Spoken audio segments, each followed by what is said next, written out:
Alrighty guys, as the gaming is into the Dragon Ball Legends TOP walkthrough video regarding Season 42. So last season, we ended up not getting the CC whatsoever, right? I was just completely like put off of the game. I made a community post stating that I was quite sick, right? It was a pretty rough ordeal for me. And honestly guys, I tried to make a video. I'll give you guys a little sneak peek of it too, right here. I got like pretty much just a cold, right? Just a cold. Thankfully it wasn't COVID or anything like that. I hope it wasn't COVID. I haven't really gotten tested. I've just been staying inside. But yeah, I got sick. And one of the worst things about it is my voice. I completely lost my voice, right? So it's like it's better right now, but there's a lot of times where you'll hear me like voice cracking, like it's pretty bad. It's pretty bad. I'm not gonna lie to you guys. So anyways, like in that clip, you can tell like my voice is a little bit different, right? And it was just frustrating to me because it was just consistently cracking over and over. And not only the fact that it was just annoying, because if it was just annoying, I would have still done it. Like I wouldn't have minded you guys making fun of me, you know, throwing my like this voice out there for you guys. But it was more so annoying just because it hurt. It hurt to speak. Like it actually physically hurt my throat to speak. So that's the reason why you guys didn't see any TOP videos, and I'm actually very sorry about that.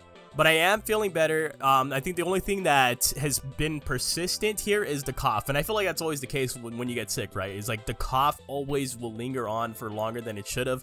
But anyways, let's go get into the TOP video. We're going to be talking about our pathing, tips and tricks, best teams, and the new characters since we're kind of behind on all that stuff, right? So as always, there will be timestamps in the description down below. That way you guys can go ahead and get to where you need to go. All right, so this is going to be our pathing for this season right here. As always, the circled tiles are going to be your 5th win streak bonus tiles, right? So you get it at 5, 10, 15, 20, 25. These tiles are circled. They're important because that's where you're going to net the most points, right? That's where you get like this big massive bonus for like your win streak and stuff like that. If you do die, then unfortunately it does reset. But and honestly, this season, after like already looking through this, because I already pre-made this path and stuff like that for this video, it looks like we're going to die. Honestly, it does look like we're going to die, so we're not going to get the full benefits from the 25 win streak bonus, but that's usually what happens to us anyways, right? Some of you guys actually have gone the full board using one of the teams that we were using and not dying, and I'm actually kind of jealous of that. But this is what we're going to be rocking with, and this is subject to change, right? Because sometimes when I'm doing the actual walkthrough, I will end up changing the path very so slightly, by maybe like a tile or two, but this is the general direction that I want to head in. Alright, so now let's talk about tips and tricks. Right, so tips and tricks, this is one of the teams that we're going to see quite often within the video, or within the guide, or alright, so now for tips and tricks, this is one of the teams that we're going to go run into a couple times here on the path right here, right? Is this Sagas from the movies stage. So your #1 priority is just going to be Turles. That's pretty much it, right? He is very debuff orientated. You don't want to deal with those debuffs. And then I guess after him, it may be the Dragon Fist Goku, because he's I guess he would be the next most relevant unit on here, since he does have quite an offensive kit. We also see this stage pop up a couple times during our run right here, right? Which is not necessarily the biggest threat. There's not anyone on here that I can tell you like, hey, you need to take out this unit first and foremost, but it is just quite annoying. You need to know what some of these units do right here. I always do advise you guys take out this Goku at the very end, right? This Super Saiyan death buff Goku, right? Because he has the death buff, so we always take out the death buff units last. But the reason why this can be annoying is because this Gohan, he will absorb all the attacks on turn 1, right? This is something that we are familiar with from the Sun Family meta and stuff like that, right? This Broly has his bubble shield, and this Goku, he can do his instant transmission thing, right? So that is something to be cautious of. Now we have the Cyberman fight. The Cyberman fight, I'm actually fine with this. You just have to be aware of pretty much two main units that I think are very troublesome here, or can be troublesome, right? Is Nappa. Nappa will put like a board-wide debuff on you, so I will tend to get him out earlier. And then this blue Cyberman, since he does get 30% to his special move gauge per turn, it's guaranteed on that 4th turn that he's going to get his super attack, right? So you have to keep him on the back of your mind. You don't necessarily have to take him out as soon as possible, but you have to make sure that you do take him out before that 4th turn.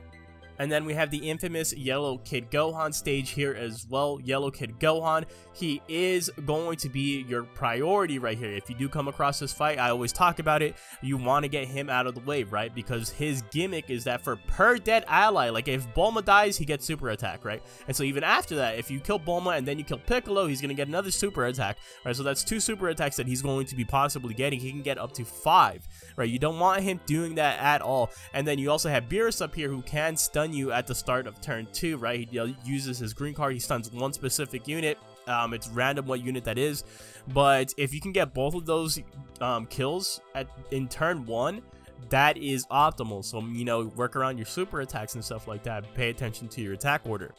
Now we also have this mono red stage. It's kind of like what I'm calling it, right? That's just basically what I'm calling it. I know Blue Metal Cooler is in there as well, but there's 5 red units on here, right? So how I like to deal with this stage is I go for the androids first, right? Because that's the damage dealer, right? And they also have some utility towards them. They can counter blue units if they end up attacking a blue unit, right? Which is, again, it's going to come down to RNG, right? But so I like to kind of do as much damage as I can to them before they even get to that point, before they even start like activating the stuff in their kit, right? And then you also have to watch out for Super 13 because he will get a guaranteed super attack at the start of turn 3, and he does have a relatively high key restore speed, so that's something that you do have to also be aware of.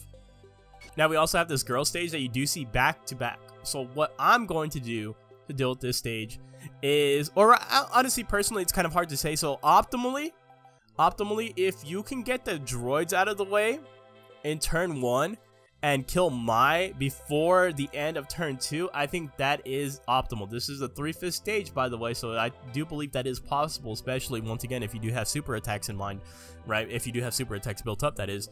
But so the reason being is that again, androids just being as annoying as they are, being as damage dealing as they are, right? And then Mai, she uses her flashbang. She uses her flashbang at the end of turn 2, and it works the same way as the Beerus stun does. It's going to stun one of your units. So I would say that those are your most important targets here.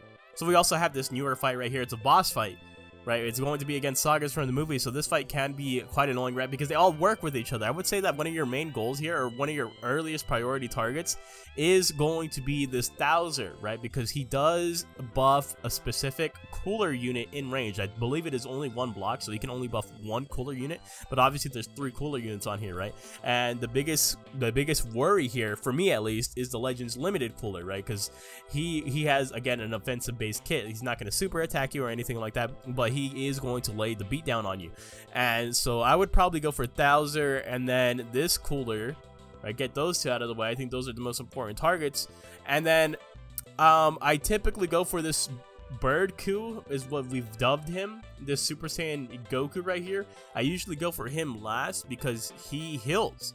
He heals, but only after he gets hit, right?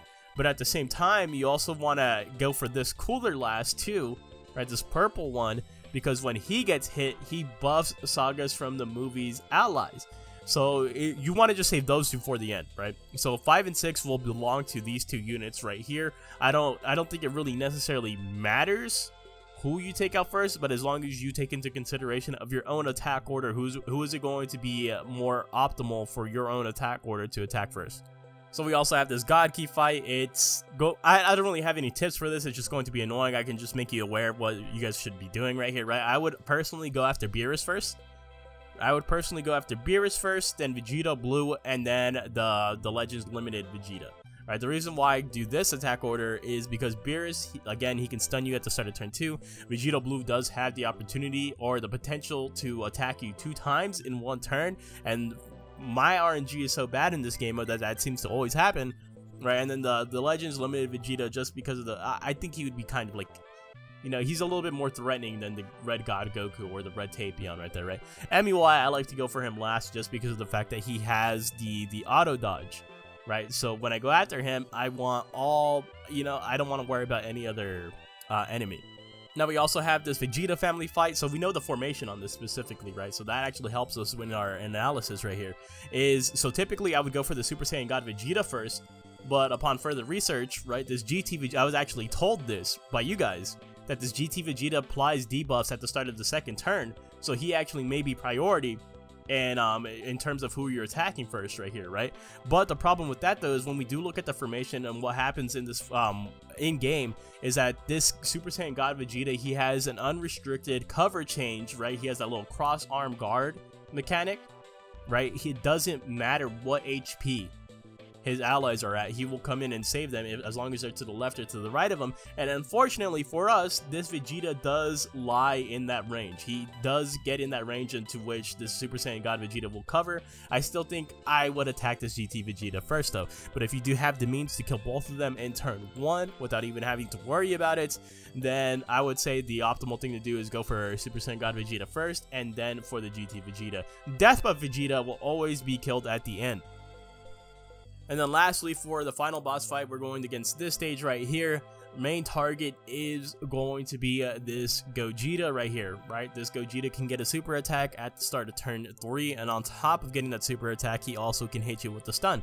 You don't want to deal with that. Then I would say attack Janemba last, because if you hit him with a blast card, he is going to stun one of your units. So when that happens, you don't want to have to worry about, you want to like everyone to just kind of like dogpile on top of him, right? You don't want his allies to go ahead and take advantage of you being stunned and stuff like that. I kind of like to seclude it to the very end when it's mechanics like these. Another annoying thing about this fight that's not really relevant because there's nothing you can do about it, but I guess it's just helpful to know, right? Is that this purple God Goku will like bind, he'll do the God bind move. So he'll stun you on turn 1, and there's nothing you can do about it because it's at the start of turn 1. Alright, so the first team that we're going to be talking about, we're heading into the best teams now.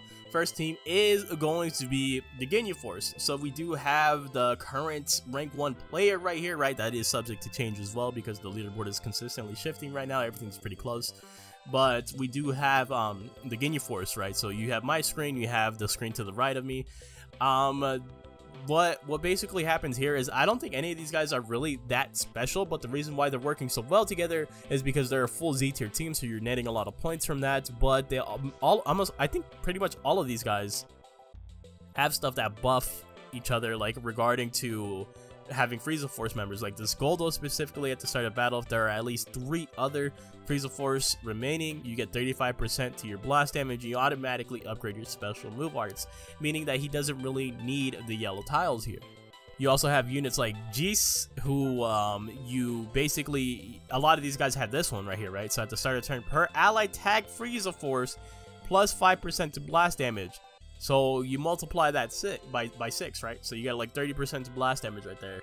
30 plus 30 to key recovery. So the key recovery is going to be pretty good. I would say if you're going to run, this is the team I'm going to be running, right? So if you're running this team like I am, make sure you guys are working on the friendship rank now, all right? Sooner than later, right? And the reason why friendship rank is so important is we can actually go ahead and show it right here. So I have this Captain Ginyu at friendship rank 5. So optimally, you want it at 10. That's where it's going to cap out. That's where the benefits cap out, at friendship rank 10. Right, so you see the key restore speed right here, right? So 2,392. This is just a gauge, right? This actually applies to all stats, not just the key restore speed. But the key restore speed is important because that dictates how quick you're going to attack, right? If you're going to be able to attack before your opponent. So when we look at the regular stats, it's only 2,334. So you're going to notice like a difference. You're going to see a jump, and it may not seem like a significant difference, but it does help a lot. This is why you want to build up your friendship rank with these units. The reason where you want to go to actually build this friendship rank is definitely the Let's Fight battles. If you don't want to just wait every day for the Let's Fight battles and you want to grind it on your own time, and a very tedious way of doing this is doing it through story mode, specifically on the stage 618. So that is part 6, book 1, chapter 8. It will be this stage right here with this yellow Super Saiyan 3 Goku. You can farm this stage for friendship rank points, but it is incredibly tedious and I don't necessarily recommend it. But other than that, I've seen a lot of variations of this team, so you can have a little bit of replacement. So when you go in here, you're looking at the Frieza Force. These are all Z tier members, by the way. Right, all Z tier members. I have seen variations with this first form, Blue Pod Frieza. He actually does look pretty decent. He nullifies attribute downgrades for allies. He also has like buffs against Saiyans and stuff like that, right? He also buffs blast damage inflicted by allies, by allied Frieza Force in range for 1 turn, which is pretty nice. The Z ability sucks though. Alright, so next we do have Saiyans. This is an all Z tier team, right? So don't be scared if you do need to get some replacements, hop into tier S right here. There are some good units in tier S for Saiyans, right? Specifically, the Super Vegeta is quite popular amongst the Saiyan users, right? Because he can kind of like farm up super attacks right here, right? As long as he's above 40% HP, he's going to constantly be healing and getting 50% to that special move gauge, which is pretty nice. And then obviously you have that Blue Nappa down here as well. But in regards to the team itself, Blue Fasha is easily your MVP right here, and I'm almost inclined to tell you guys that Blue Fasha might be necessary to this team, right? Because this is, yes, it's a Saiyan team, everyone is a Saiyan right here, but it's also a mixture of kind of like, you can call it Saiyans slash Team Bardock, right? And the reason why Fasha is so damn good here is because not only does she stun an enemy on turn 1, right? She inflicts them with Ken Attack just because of her blast arts. That's what she has on her blast arts.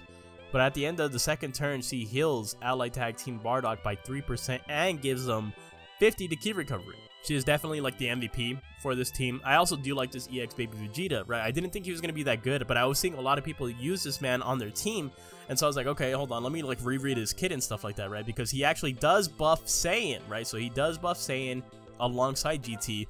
But not only that, he actually inflicts all enemies with attribute downgrade plus 10% to blast damage received during 1 turn, right? So that's debuffs. Having a unit like debuff orientated is absolutely huge. None of the other units really stand out to me too much besides those two specifically, but obviously it's doing well, right? The person on the right hand side, you do see him at rank 24 right here. Another thing that I was curious about though, if you are looking for replacements, maybe for the EX Baby Vegeta, I don't think EX Baby Vegeta is replaceable, nor is Fasha, so I'm not too sure how you guys are feeling about 3 blue units. I think this would be a more experimental team, but what if you slapped Kale on here as well, right? Because she also heals, so imagine having 2 healers right here, because at the end of the turn, allies in rage restore health by 2%. She is a Saiyan unit, right? The only thing is that she's not buffing the Saiyan tag. But having the universal heal right here, it doesn't really matter what tag they are, right? It doesn't say specifically for Rival Universe.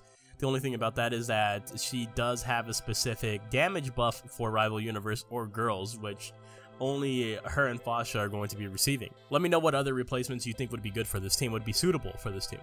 Alright, since we talked about Kale, we talked about Fasha, we talked about the girlies a little bit, right? So it only makes sense for us to segue into like a girls team right here as well. So rank 84 that we have on the screen right here.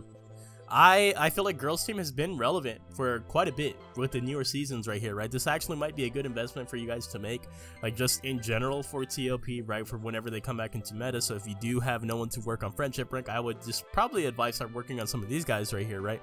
So this is not a full Z tier team, right? There's only 1 unit that they have from S tier, and I actually really do like her a lot. So we're gonna talk about her first. Is this Zenkai 18 right here. So first of all, she has the Z ability is 18% to tag girls max base health. Health is a very important Z ability, especially in this game mode, so that's something that you always do want to take advantage of. Not only that, but this Android 18 has Zenkai stats technically, right? And I say I mean, yes, she does have Zenkai stats. They're EX Zenkai stats, but still, Zenkai stats nonetheless. And she actually has a good kit, right? She has 2 passes because of being that Zenkai, having that Zenkai kit, right? But she heals herself, right? She heals herself right there, and she just has a good kit overall, I would say. But again, Kale is going to be the glue to this team. If you do not have Kale, I don't know how safe this team would actually be for you to run. That's the problem with most of the teams these days, right? Is they have 1 unit that is kind of like becomes the glue. But the main difference, hopefully you guys noticed, the main difference between my team that I have up here and the team that I have on the right hand side is the fact that I do not have 1000 day Bulma, right? Because this is for you guys that always ask for replacements for 1000 day Bulma. You just use this Mai, right? You would just go ahead and use this Mai. That way you can kind of like replace her support in a way, right? Because she does buff the entire board for 20% to their strike damage, and at the end of the turn, another 15% to damage inflicted for a single turn, right? So that's pretty, I would say that's pretty damn good. I also do think that this green Bulma is kind of nifty right here too, right? She does buff allies in range, their damage inflicted and stuff like that, and she also provides debuffs for that specific little row right there of enemies. Also, her Z ability is very, very interesting, right? So she does give 8% to special move gauge charge rate during battle, so you're going to know, you probably are going to notice that while you're going from fight to fight, is how often you're getting these super attacks. Alright, so for the final team that I have for you guys, right, there's not going to be 5 teams this time around because I've only really saw 4 teams that were just dominating the leaderboard, right? Because the more further I went down and I would find more teams that were very, very obscure to me, right? So if you feel like there should have been a 5th slot, let me know who you guys think it should have been given to. But anyways, we do have this Rival Universe / Universal Survival Saga kind of set up right here, right? This is to be expected just because of Kale being so relevant, but first off, I do have to state that, again, you this is not a full Z tier team. Also, I like this team, but I also don't like this team, mainly because it is so damn limited. Like, I have it filtered by Universal Survival Saga right now, right? Look at the 4 units that you have in Z tier to choose from, right? That's why you do see this guy on the right hand side. He kind of like sprinkles in that red Turles right there, right? But there's, for these 3 units specifically, between Kale, Dispo, and this yellow Topo, there is no replacement for them. And those 3 units are kind of needed, right? They're kind of needed. So that's kind of like why I'm a little bit hesitant to kind of just throw this team out there like as a recommendation, but it does damn well, right? So it's kind of hard not to just be like, yeah, this team is really damn good, you should use it. But I mean, I would say if you have the stars on them, you have the friendship rank on them, absolutely go for it. But a lot of you guys might not have that, especially because look at, you can obviously see like the star differential, right?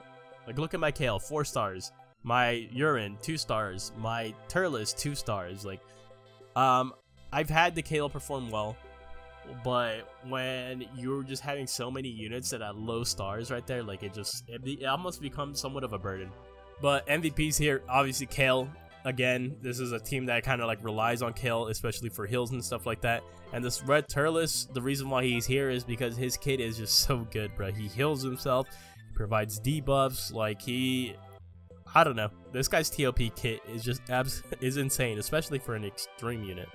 Alright, so for the final segment, we got new characters. So we're going to kind of just keep this as smooth and quickly as possible because we have been out of the game for a little bit right here. We've kind of been, you know, we've kind of been struggling a little bit. So we got a lot of new characters to cover. So let's start off with the Tag 4s. So we do have the Tag 4s yet. No, I do not have them. I haven't actually summoned on them yet. We're going to save that for a live stream or something like that, right? I don't have a lot of CC, unfortunately, so we're gonna go max them out. 14 stars TOP stats right here. Key restore speed is pretty bad. For a unit like this, I was expecting a lot more, right? 2,300. Does it swap when I go to Vegeta? No, it does not. So 2,310 right there, right? So his arts, he just has the blue card right here.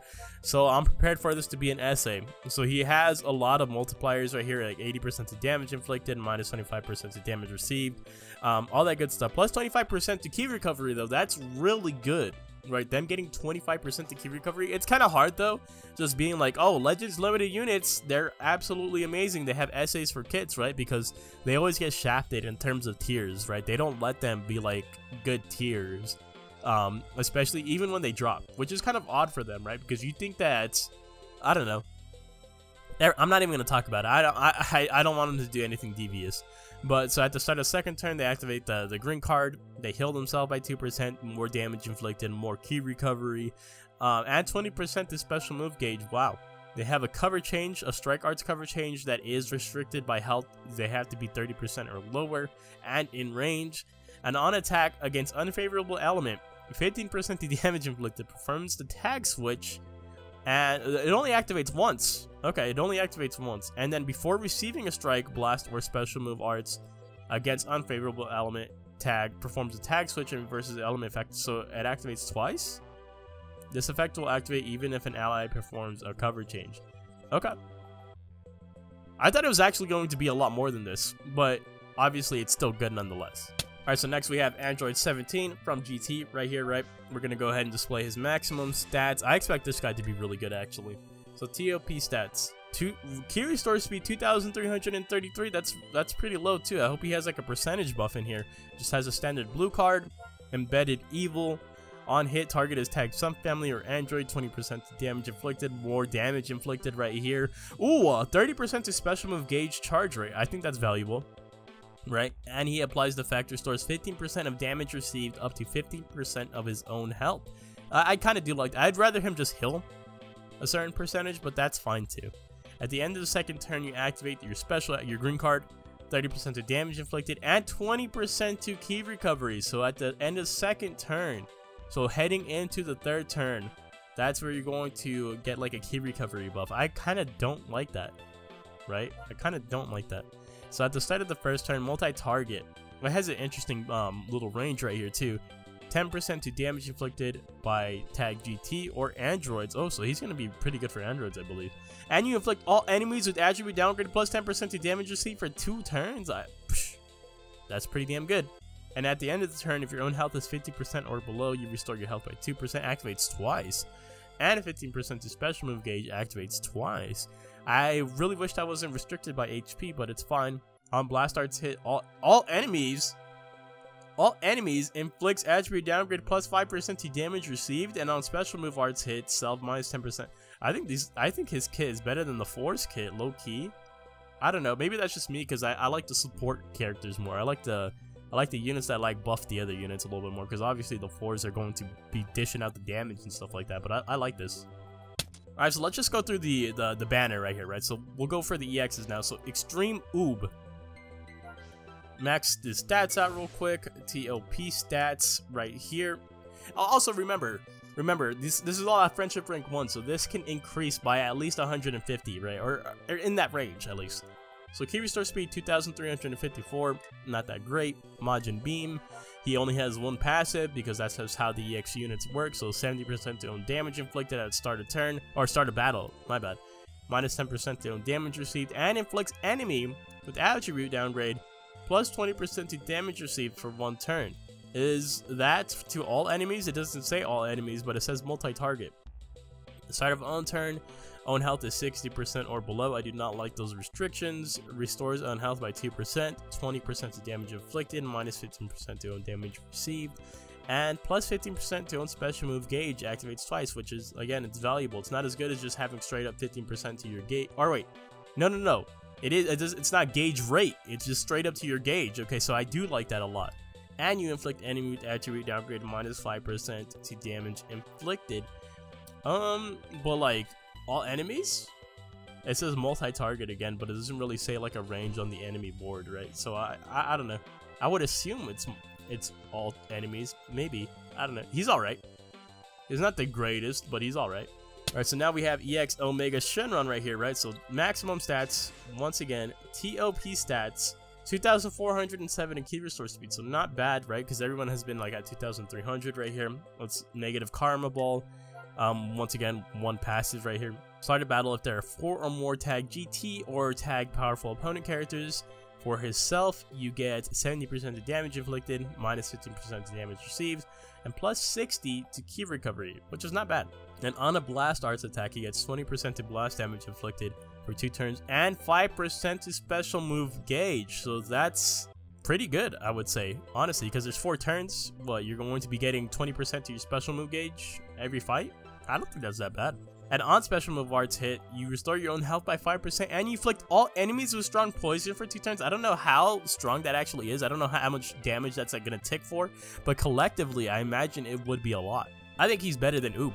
Alright, so now we have the free-to-play units, right? Like Zaha right here. We got Zaha, maximum stats, once again, 14 stars, TOP stats, 2,532 is pretty damn good. For key restore speed, for key restore speed, that's pretty good. You got some Sword Ray, Arterial, or he has so passives, Ulterior Motives, 60% damage inflicted, minus 10% to damage received for 1 turn, minus 10% to damage received for 2 turns, minus 10% to damage received for 3 turns. On Strike or Blast Arts attack, plus 15% to damage. This is kind of basic. And Mystic Swordsman, start of the first turn, activate special action, a green card, multi-target, 30% to own next strike, and Blast Arts damage inflicted, plus 20 to key recovery of allies in range, and inflicts all enemy with attribute downgrade, minus 20% to health restoration, and minus 20 to key recovery. I think, okay, that's pretty solid. All enemies is kind of huge, right? And at the end of the turn, you restore allies' health by 1% and 10% to damage. So he's a healer. He's actually damn good. He's actually damn good. The Z ability is kind of odd, right? Because it's only for game originals or element blue, but I would say that's pretty damn solid. Alright, next we have Saiyan in red, or otherwise known as Giblet. Let's go ahead and display his maximum stats right here. TOP stats, once again, 2,331. I feel like everyone's hovering around the same key restore speed right here. Again, that can be increased through friendship rank. So Saiyan Killer, he has a buff against Saiyan or Tag Hybrid Saiyan, which makes sense, right? 15% to special move gauge, plus 30 to Q recovery, and applies buff effect, nullifies attribute downgrade once. Started the battle, 60% to damage inflicted, minus 10% to damage received, and another 30 to key recovery. So you kind of like mix up for it a little bit, right? That's 60 key recovery right there. It's not bad. So Unknown Assailant on Blast Arts attack, multi-target, plus 15% to own damage inflicted for 1 turn, inflicts enemy with attribute downgrade, plus 15% to blast damage received for 1 turn. That's alright. It's alright. And at the start of the turn, according to number of enemies remaining, he gets self buffs, 6 enemies, 15% to blast damage inflicted, and minus 20% to damage received for 1 turn. And that effect seems to increase up until there's 4 enemies or less, right? Where it maxes out at 30% to damage inflicted and minus 10% to damage received for 1 turn. It's alright. It's alright. He does have a really good Z ability at 14 stars though. 35% to tag Saiyans base blast attack and defense, as well as an 18% for Game Originals base blast attack. Alright, so lastly we have the newly released Fusion Zamasu right here, right? So again, maximum stats right here. Let's go ahead and take a look at the TOP stats. 2,251 for key restore speed is not something that I want to see. Like I can cut them slack at 2,300, but when I see it drop down into 2,200, I get a little bit worried right here, right? So first ability, I'm surprised on how little text there is right here. 70% to damage inflicted, minus 20% to damage received, nullifies attribute downgrades, and on strike arts you inflict heavy bleed for 1 turn. A board-wide inflicts attribute downgrade plus 10% to damage received for 1 turn. This is for all enemies, and inflicts attribute downgrade minus 5% to special move gauge charge. That's going to be more annoying when you face him. Right, it's not really going to matter when you go up against him, but having the 10% to damage received, I like that a lot. Start of the turn, according to number of enemies remaining, multi-target, 5 enemies or more, you inflict all enemies to attribute downgrade plus 5% to damage received, 4 enemies or less plus 30% to own damage inflicted. So extra debuffs or more damage is what you're going to be seeing right here. I think this is pretty good. Again, I do value those debuffs, the utility, the support units a lot. Alright, so that's going to go ahead and wrap it up for today's TOP guide video for Season 42. I know this one's probably going to be a little bit more lengthy than usual, and I want to condense these more, honestly. But it's kind of hard to, especially when I needed to go over a lot of those new characters. But again, that's why the timestamps are there for you guys. If you guys enjoyed the video, if you guys have any questions, comments, or concerns, let me know in the comments section down below. And as always, if you guys enjoy the content, make sure you guys do leave a like and maybe even consider hitting that subscribe button. Thank you guys so much for 15,000 subscribers. And thank you guys always for just supporting me, bro. For just sticking around. You know, I can't wait to get back into groove of things. Just as a little preview of what's going up right here, you know, we are in God rank right here, right? So you're going to see more PvP content. I've been having a lot more fun with the PvP side of the game, things itself too, right? Been having more fun with the game. So there is going to be more content for you guys overall. Thank you guys so much for watching, and I'll see you guys in the next one. Later!